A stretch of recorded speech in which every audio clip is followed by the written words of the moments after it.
Emmanuel Macron a nommé Gabriel Attal Premier ministre. Ce ne serait pas possible dans un monde normal, mais rien n'est normal en Macronie. Avant de vous donner plein de détails sur sa nomination, je voudrais vous rappeler une petite phrase de Gabriel Attal. Il réagissait à une sortie d'Emmanuel Macron sur les non-vaccinés. Qui emmerde la vie de qui aujourd'hui ? Qui gâche la vie des soignants, des commerçants, des théâtres, des cinémas, des personnes âgées qui vivent dans la solitude et la peur de l'épidémie? Ce sont ceux qui s'opposent au vaccin. Gabriel Attal, 34 ans, né le 16 mars 1989 à Clamart dans les Hauts-de-Seine, devient le plus jeune Premier ministre de la France.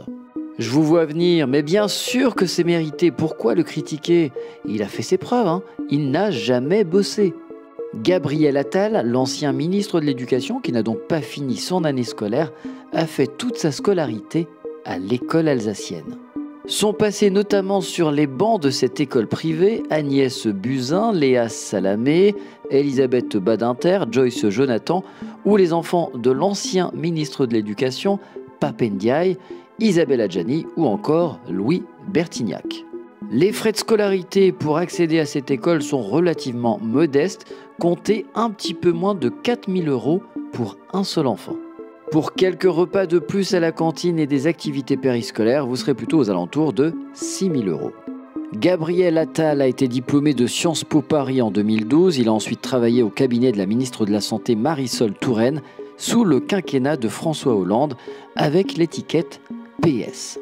Il rejoint Emmanuel Macron et son parti politique En Marche en 2016 et en 2017, il est élu député de la 10e circonscription des Hauts-de-Seine.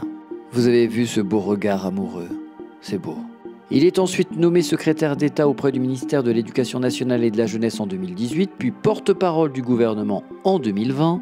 Ensuite, il occupe successivement les postes de ministre délégué chargé des comptes publics en 2022 avec Bruno Le Maire et devient ministre de l'Éducation nationale en 2023. Ça n'a pas duré longtemps. Ce poste de Premier ministre était convoité par d'autres comme Bruno Le Maire et Gérald Darmanin qui auraient hurlé en entendant la nomination de Gabriel Attal. Bruno Le Maire aurait dit ne pas avoir envie de bosser pour un gamin de 34 ans. Édouard Philippe, qui veut devenir le prochain président de la République, n'est pas du tout enchanté par cette nomination.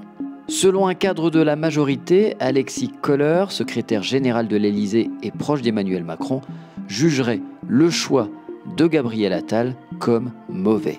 Mais vous connaissez l'hypocrisie des politiques. Bruno Le Maire ici publie sur X « Félicitations cher Gabriel Attal ». Petite photo, regardez comme c'est mignon. Darmanin, on voit qu'il est un peu plus énervé parce qu'il n'y a pas de photo, il y a juste écrit « Félicitations à Gabriel Attal ». Je lui souhaite une pleine réussite au service des Français. Palmarès de Gabriel Attal, j'ai interdit la baya et j'expérimente l'uniforme à l'école. Bravo. Je pense que c'est ce sondage qui a propulsé Gabriel Attal au sommet. Avec quel politique iriez-vous boire une bière ? Premier, Édouard Philippe, 37%, Marine Le Pen, 35%, Gabriel Attal, 34%. Je voulais juste faire une parenthèse sur ce sondage ridicule. Donc ça a foutu les chaînes d'infos de relayer cette merde. Cet article titre « L'ascension fulgurante de Gabriel Attal, le plus jeune Premier ministre de l'histoire ». Ce qui n'est pas précisé ici, c'est que Gabriel Attal est un fils de qui est pistonné. Son papa était Yves Attal, avocat et producteur de cinéma français. Sa maman, la discrète Marie de Couris, est descendante d'une lignée de nobles. Et pour la suite, il faudra attendre une partie 2 où j'évoquerai notamment le coming out de Gabriel Attal. Il a réussi à faire tomber Macron, c'est plus Gabriel Attal, c'est Gabriel Fatal.